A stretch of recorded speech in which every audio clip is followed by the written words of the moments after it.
Assalamualaikum warahmatullahi wabarakatuh. Selamat siang sahabat Ikra Podcast semuanya. Kembali lagi bersama saya, Dr. Hilman Azam sebagai host pada podcast kali ini. Alhamdulillahirrahmanirrahim, pada podcast kali ini kami sudah kedatangan narasumber yang luar biasa, yaitu ada Dr. Benny Arjil, spesialis kedokteran jiwa dan minat khusus adiksi narkoba, Certified Addiction Counselor Level 1 and Community Mental Health. Selamat siang dokter, bagaimana kabar pada hari ini dokter? Selamat siang, Assalamualaikum warahmatullahi wabarakatuh. Waalaikumsalam warahmatullahi wabarakatuh. Kabar baik, Dr. Hilman? Alhamdulillahirrahmanirrahim. Kalau boleh tahu berarti sekarang sedang praktik di mana dok?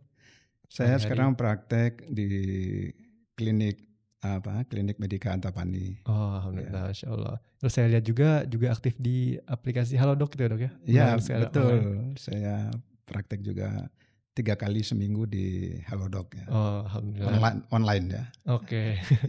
Dan pasien online juga saat ini kan lagi booming juga ya dok ya, di kalangan anak muda terutama dok. Oh gitu Untuk ya. ini dok ya, Iya. pengobatan online, lagi mengincar pengobatan online. Ya. Baik dok, pada hari ini kita akan ngobrol mengenai topik yang mungkin kasus ini sering terjadi di kalangan Gen Z dok, terutama dok, angkatan-angkatan saya, yaitu mengenai tentamen suicide dok. Ya, oke. Mungkin sekiranya untuk para viewers nih mungkin ada yang masih belum tahu dok dengan istilah tersebut, sekiranya boleh diberitahu dok, apa sih dok yang dimaksud dengan tentamen suicide itu dok? Tentamen suicide itu adalah upaya seseorang untuk mengakhiri hidupnya karena biasanya karena merasa putus asa, ya gitu. Ya. Oke. Biasanya itu terjadi karena dia mengalami tekanan gitu dok, atau bagaimana ya dok? Betul, biasanya yang seringkali ada kaitannya dengan gangguan jiwa yang disebut sebagai depresi ya. Oh iya dok.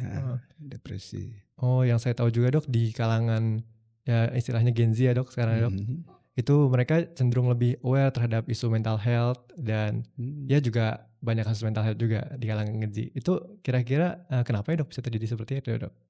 Mungkin dokter ada perkiraan dok? Ya karena memang kesehatan mental itu erat sekali kaitannya dengan kehidupan remaja ya, atau mungkin dalam kelompok Gen Z itu sebagian besar remaja ya. Iya dok. Jadi dan remaja sekarang kan sangat aktif di dunia media sosial media ya. Iya dok, betul dok. Nah sehingga ya isu-isu mengenai kesehatan mental, stres, depresi, tekanan hidup itu menjadi menonjol ya. Oke dok. Berarti untuk kesehatan mental ini banyak sekali faktor resiko yang bisa menyebabkan orang terkena penyakit mental ya dok ya? Betul.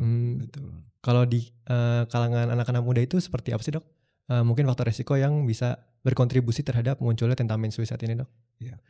Ya terutama masalah-masalah kesehatan mental itu biasanya manifest ya, muncul itu memang pada usia remaja biasanya. Apapun bentuk gangguan jiwa itu biasanya mulainya itu di usia remaja. Karena pada usia remaja itu kita ketahui bahwa masa turbulensi ya. Iya. Dulu sering disebut sebagai masa pancaroba gitu. Karena mereka dibilang masih kecil enggak lagi, tapi dibilang masih udah dewasa juga belum. Jadi serba tanggung ya. Nah di situ dan belum lagi terjadi perubahan hormonal dalam tubuhnya ya, itu sangat mempengaruhi emosi dari para remaja itu. Jadi karakteristiknya juga ya dok ya, masa-masa bimbang gitu ya dok untuk remaja ini dok. Betul. Ya. Dan ini dok, kalau misalnya mungkin di praktik keseharian dokter sendiri, itu dokter juga sering menjumpai dok pasien dokter, apakah banyak yang remaja gitu dok atau gimana dok? Iya, pasien saya banyak yang remaja karena kebetulan saya juga minat saya di bidang adiksi ya, ketergantungan obat-obatan, nafza terutama ya, sehingga ya pasien saya kebanyakan ya remaja ya. Dan trennya itu sedang meningkat ya dok kalau di kalangan remaja saat ini di Indonesia dok, untuk kesehatan mentalnya dok? Ya kalau kita lihat di statistik survei kesehatan Indonesia tahun 2023, memang tingkat depresi pada remaja ya, terutama pada Gen Z ini memang lebih tinggi ya, dibanding generasi milenial ya. Ah iya. Hmm. Oke, pada Gen Z lebih tinggi. Kira-kira kalau di statistik itu ada Gen Z itu sekitar 2,6% dari remaja di atas 15 tahun ya. Oh iya dok. Nah itu menderita depresi ya. Dan di Jawa Barat ini juga banyak ya dok kasus itu dok, secara persentasenya dok? Betul, dari statistik SKI istilahnya, Survei Kesehatan Indonesia 2023, itu angka depresi di Jawa Barat itu lebih tinggi dari DKI loh. Oh, justru lebih tinggi dari DKI ya dok? Lebih tinggi dari DKI. Kalau di Jawa Barat 3,3%, di DKI itu 1,6%. Oh iya, bedanya ini dok cukup ini. Ya tadinya saya juga heran tuh. Ya ternyata saya pikir, rupanya Jawa Barat itu termasuk Bekasi, Depok, Kerawang. Daerah sekitar DKI Jakarta lagi dok. Ya, jadi itu kan daerah-daerah industri ya. Iya dok. Jadi walaupun mereka bermukim di Jawa Barat, tapi kerjanya kebanyakan orang Jakarta. Iya dok. Jadi yang disurvei itu, itu rupanya yang bikin angkanya itu kelihatan lebih tinggi di Jawa Barat. Bisa seperti itu ya dok. Itu kan mungkin tentang depresi. Kalau tentang mengenai tentamen suicide sendiri juga ada dok kasusnya dok yang mungkin dokter sendiri dulu alami dari pasien-pasien. Jadi saya nah inilah ada untungnya berpraktek di online di Halodoc ya. Jadi ada pasien-pasien yang malu untuk datang ke tatap muka di praktek dokter ya. Nah, mereka biasanya datang di Halodoc. Jadi selama tahun 2024 saya menangani 240 kasus ya. 240 kasus. Nah, walaupun saya hanya praktek di Halodoc itu seminggu 3 hari aja. Di 240 kasus. Nah itu 80%-nya depresi. Oke dok. 80%-nya depresi itu 172 orang itu depresi. Dan dari yang depresi itu 80%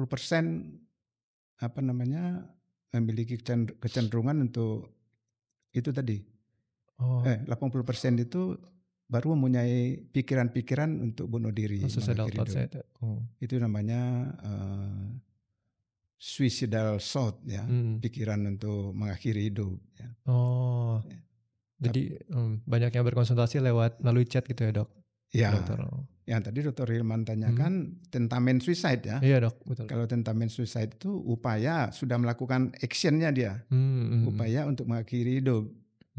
Nah, yang saya temui dari 80% pikiran-pikiran bunuh diri saja, yang take actionnya, yang mulai tentamen suicide, percobaan mengakhiri hidup itu cuman 4 orang ya. 4 orang dari yang mulai 172 itu 4 orang aja. Baik dok. Walaupun ada terhitung jari mungkin dok, cuma kan itu cukup bahaya juga dok ya untuk ini ya dok. Kemudian dok, mungkin tanda-tanda awalnya seperti apa ya dok yang bisa dilihat dok? Kecenderungan untuk tentamen suicide ini dok? Ya karena memang tentamen suicide itu berasal dari pikiran-pikiran dulu ya, pikiran untuk mengakhiri hidup.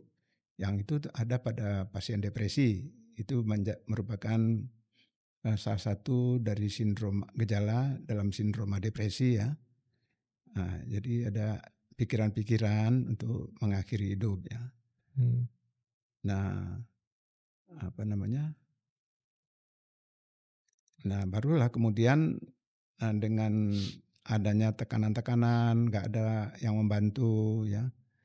Nah, gejala-gejalanya selain dari pikiran untuk mengakhiri hidup, misalnya dia merasa sedih, ya dok, nggak ada semangat hidup. Oke. Hidup ini nggak ada indah-indahnya gitu. Paham dok. Oke. Jadi dengan dia berkonsultasi pun sebenarnya dia udah membuka dirinya dok ya untuk hal itu ya. Betul. Untuk arah kesembuhannya ya dok. Ya karena ya itu kan penderitaan yang nggak tertahankan ya. Ya rasa, ya bayangkanlah nggak ada indahnya hidup ini, ya, putus asa, ya, nggak ada yang memperhatikan, ya, kesepian, ya, kadang-kadang rasa bersalah, rasa berdosa. Nah mereka mencari pertolongan melalui Halodoc, ya, online ya. Iya dok, akhirnya konsultasi untuk ya. dok. Dan ini dok, biasanya itu juga sekarang kan juga di media sosial juga suka gencar orang-orang mengedukasi ya dok, kayak apa tandanya kalau misalnya kamu ke arah depresi gitu, dan akhirnya mungkin orang-orang jadi self-diagnose, mendiagnosis dirinya sendiri itu dok. Nah itu tuh sebenarnya itu baik atau buruk ya dok, the self-diagnose itu dok, di kalangan Gen Z ini dok? Ya sebagai usaha mereka untuk mengatasi penderitaan yang mereka alami, itu sih sah-sah saja ya. Ya mereka berikhtiar ya. Iya dok. Ya tapi kalau ketemu dengan orang-orang yang nggak tahu masalah kesehatan jiwa, ya itu bisa memperburuk keadaan. Oh, iya dok. Ya, jadi orang yang sudah merasa menderita kadang-kadang disalah-salahkan ya. Iya. Ya dianggap depresi ini suatu kelemahan. Iya dok, ya sering terjadi begitu. Ya jadi padahal depresi itu suatu penyakit. Iya dok. Nah, ini juga yang menimbulkan stigma di masyarakat bahwa depresi itu orang yang depresi itu orang yang lemah, orang yang nggak beriman. Iya itu sering dok. Akhirnya disuruh rajin sholat misalnya kan, disuruh rajin ke gereja, ke masjid. Biasanya gitu dok. Ya, itu ternyata kan bukan solusi, dia kan penyakit. Iya dok. Padahal itu hal yang harus diwaspadai ya dok. Ya harus ditangani oleh profesional medis. Jadi ketika mungkin sudah aware pun kayak bisa self diagnose, kita pun harus tahu ke siapa untuk memberitahukannya dok ya. Betul. Kayak ahli. Oke. Dan ini dok, kalau sebagai mungkin tenaga kesehatan di layanan primer dok, misalnya menjadi dokter puskesmas, ataupun di puskesmas itu ada perawat atau bidan, itu mungkin selain mengenali gejalanya dan apabila terkenali dan sebelum kita merujuk, ada yang bisa dilakukan nggak ya dok oleh tenaga kesehatan di pelayanan primer dok terutama dok? Ada. Seperti apa dok? Jadi kita mendengarkanlah keluhan mereka ya. Mendengarkan dengan serius, memperhatikan ya apa kebutuhan mereka, apa keluhan mereka, dan kalau mereka tahu bahwa itu sindroma dari depresi, mereka bisa memberikan obat antidepresan ya. Oke dok. Di puskesmas kalau nggak salah sekarang juga sudah tersedia obat-obat antidepresan ya. Iya dok. Dan juga dengan mendengarkan itu kita ini juga dok, kita bisa mencegah ketentamen suicide itu dok dari orang-orang depresi dan lain-lain itu dok. Ya bisa. Mendengarkannya. Ya, jadi kita lakukan konseling atau psikoterapi ya, sehingga mereka tuh mengenali kenapa mereka sampai jatuh depresi.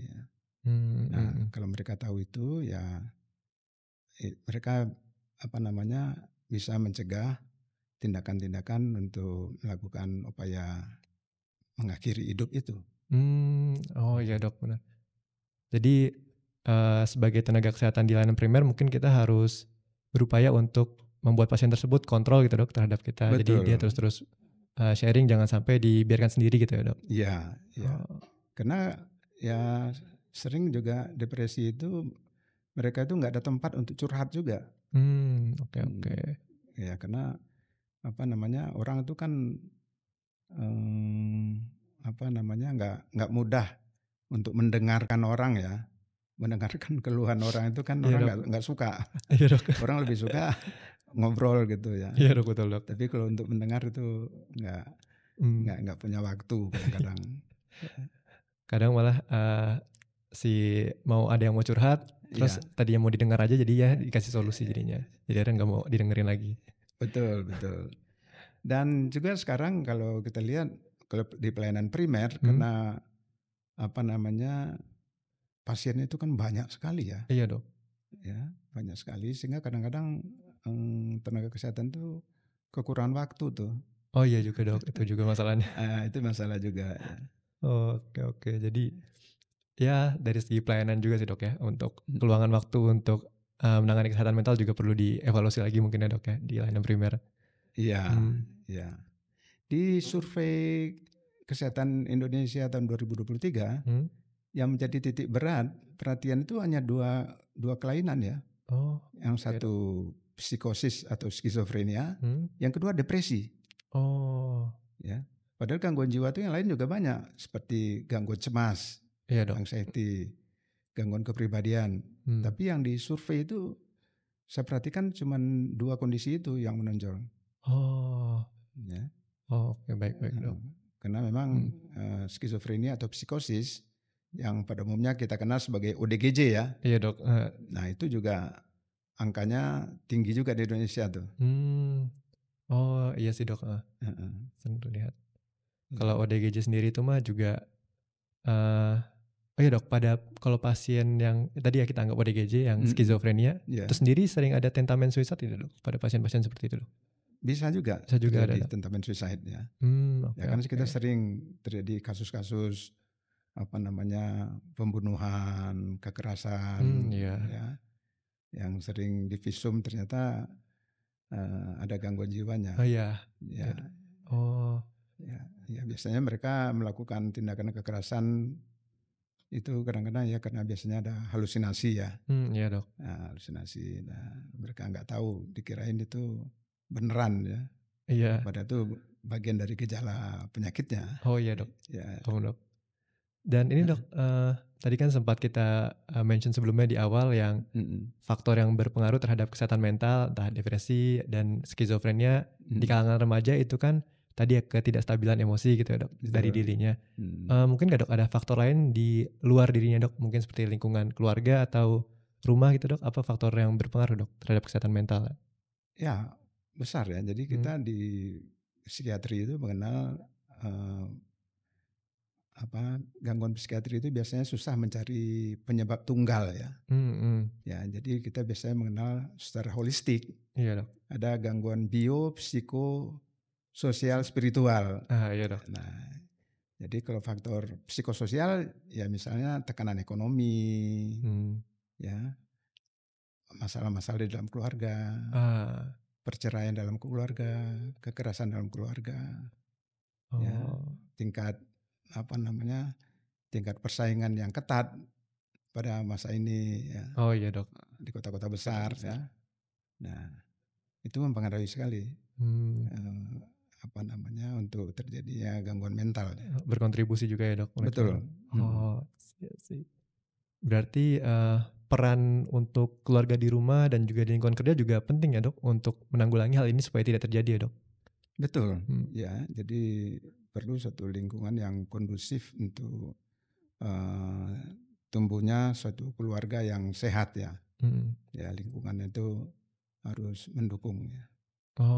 Oke. Jadi awareness orang sekitar pun perlu ditingkatkan juga ya dok terkait kesehatan mental dok. Betul. Betul. Oke, baik dok. Ya. Kalau pada ini dok, pasien yang tadi dok yang sering dokter temui mungkin dok yang adiksi ya dok, terkait adiksi juga ada dok fenomena tentamen suicide ini dok pada mereka dok? Ada. Ya, karena pada adiksi itu juga ya seringkali mereka bukan masalah obatnya saja, tapi juga kadang-kadang ada masalah gangguan mental juga bersamaan dengan ketergantungannya pada narkotika ini atau obat-obatan ini. Ya, itu yang namanya sebagai co-occurring disorder namanya. Iya dok. COD. Nah, sebaliknya sesuai dengan data di Colombo Plan ya, itu pada pasien-pasien yang dirawat di rumah sakit jiwa itu diduga estimasinya 40% itu pasien-pasien itu pernah mencoba menggunakan zat-zat adiktif ya. Oke. Nah, gitu. Sebaliknya kalau dilihat di survei di tempat-tempat perawatan adiksi nafsa, iya dok. Nah itu 20% diduga ada masalah kesehatan jiwa di situ. Nah, gitu.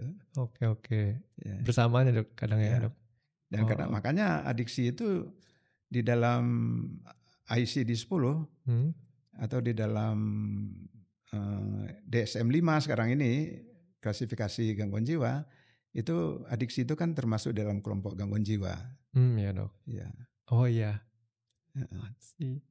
Oh baik dok, berarti kalau gitu sebenarnya selain datang ke yang ahlinya bagi orang-orang kesehatan mental juga masih banyak faktor yang bisa dimodifikasi ya dok untuk menanggulangi kejadian kesehatan mental itu ya dok. Betul. Jadi kira-kira apa dok pesan dokter untuk mungkin nakes-nakes di luar sana atau para viewers untuk menanggulangi kesehatan mental ini dok supaya tidak terjadi dok?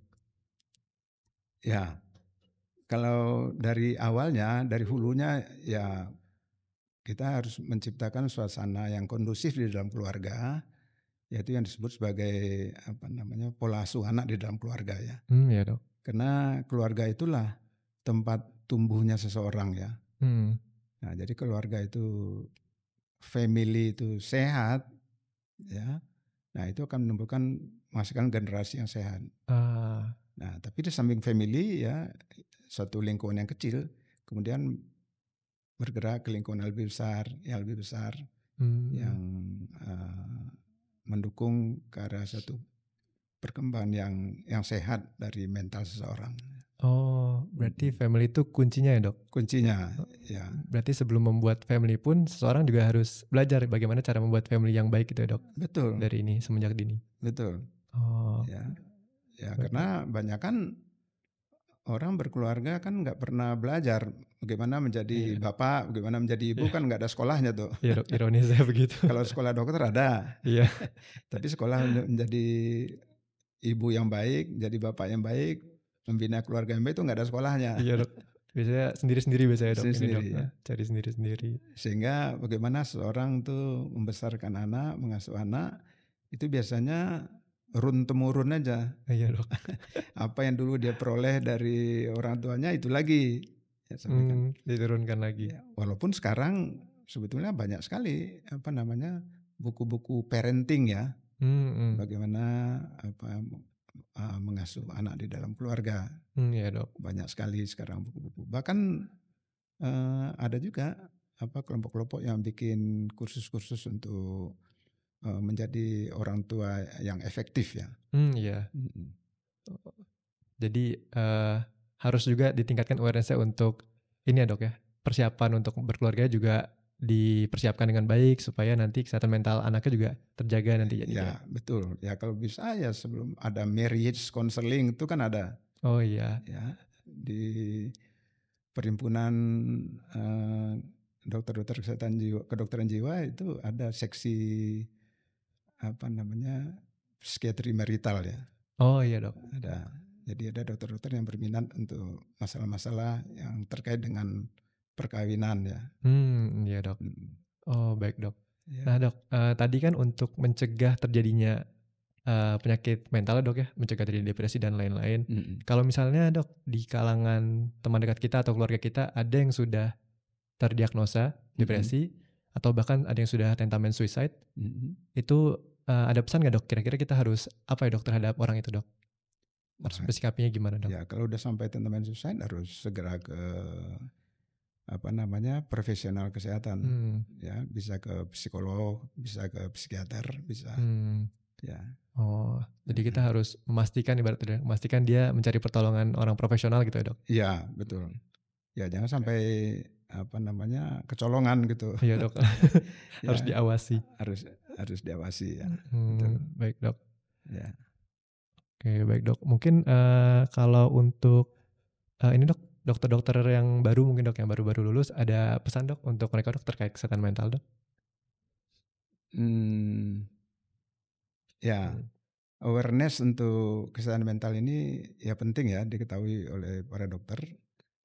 Ya karena masalah-masalah fisik pun, kesehatan fisik pun ya itu nggak luput dari seringkali merupakan masalah kesehatan jiwa misalnya. Oh iya dok. Ya, sekarang kan penyakit kronis itu kan banyak ya. Iya dok. Ya yang dulu kita jarang mendengar ya orang yang harus muda udah stroke, muda umur muda udah harus pasang ring dan sebagainya. Iya dok. Ya itu harus difikirkan kemungkinan ada masalah kesehatan mental di belakangnya. Oh ya, iya dok. Apakah stres yang tinggi ya? Oh jadi sebagai dokter yang baru jangan juga jadi neglected atau jangan jadi ini ya dok untuk masalah mental ini dok ya. Iya. Kita harus tetap aware juga ya. Iya. Karena bisa saja dia membersamai penyakit sistemik lainnya dok. Betul. Terutama ya penyakit kronis ya. Ya, satu lagi yang tadi Dr. Hilman mengenai depresi ini, ya, dok. Selain pada Gen Z yang tinggi, juga pada lansia. Oh, iya dok. Pada lansia itu hampir sama angkanya dengan Gen Z ya. Oh. Jadi di usia-usia 60 sampai 70 tahun, 74, itu angka depresi juga tinggi. Oh, kalau lansia sendiri itu faktor penyebabnya apa dok? Biasanya dok muncul depresi gitu dok? Nah biasanya pada lansia ya loneliness biasanya. Loneliness, ya kesepian ya. Karena pada usia lanjut itu kan orang itu kan sudah banyak kehilangan ya, loss. Kehilangan kemampuan fisik, kehilangan kemampuan mendengar, ya mudah lupa. Nah itu sangat stressful bagi orang lanjut usia ya. Belum lagi yang tadinya keluarga punya anak-anak ya, sekarang anak-anaknya udah besar, udah jauh dari keluarga. Oh iya, jadi itu semakin lonely. Oh, berarti nanti peran kita sebagai anak-anak, orang tua juga harus diperhatikan nanti ya dok, karena bisa timbul loneliness itu dok. Betul, orang tua itu penting untuk diperhatikan. Ada yang ngajak dia bicara. Oh iya dok. Ya. Jadi sekedar meluangkan waktu untuk mengobrol saja itu juga bisa mencegah. Iya, tadi ya dok. Sangat membantu ya. Oh iya dok, kalau misalnya angka tentamen suicide ini kalau pada lansia itu gimana dok? Ada juga, apakah kecil atau tinggi juga dok? Nah pada lansia saya nggak punya angkanya ya. Oh ya. Tapi perkiraannya sangat kecil ya. Cenderung pada yang remaja dok. Pada remaja ya, karena pada lansia kan mereka juga udah, kalau mereka depresi itu mereka emang nggak punya tenaga untuk melakukan itu. Oh iya dok. ya Jadi nggak udah banyak yang kemampuannya sudah sangat berkurang ya. Jadi akhirnya depresinya banyak. Oke.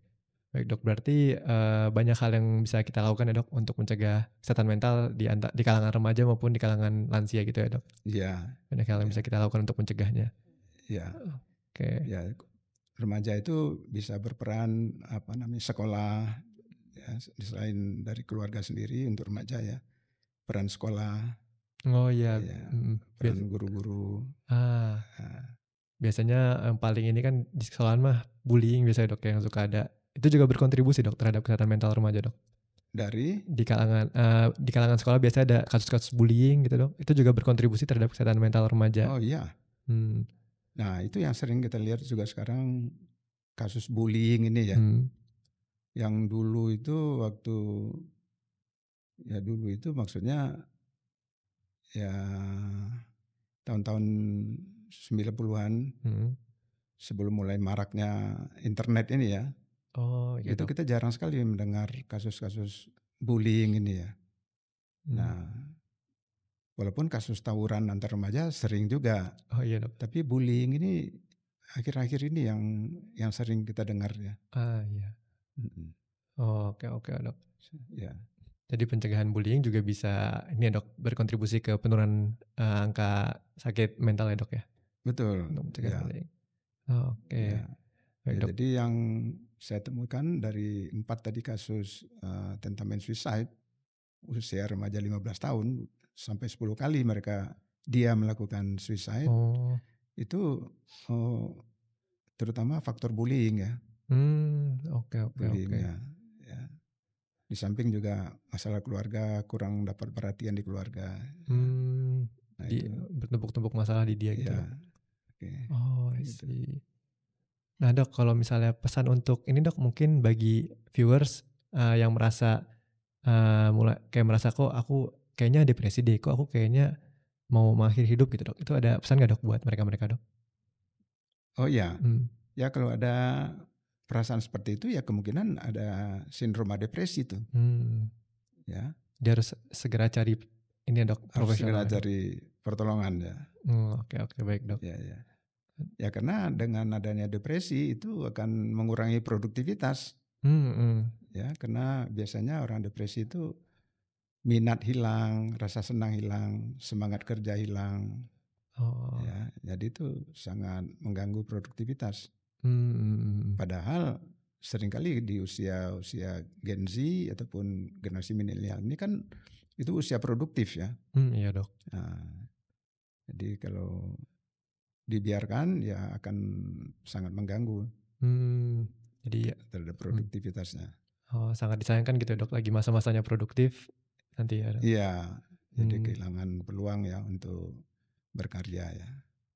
Jadi nggak usah ragu untuk kalau misalnya mau nyari pertolongan ke profesional, bahkan lewat online pun bisa ya dok sebenarnya dok. Iya, dengan online pun besar ya. Besar manfaatnya ya. Karena ya itu kena ada stigma itu tadi.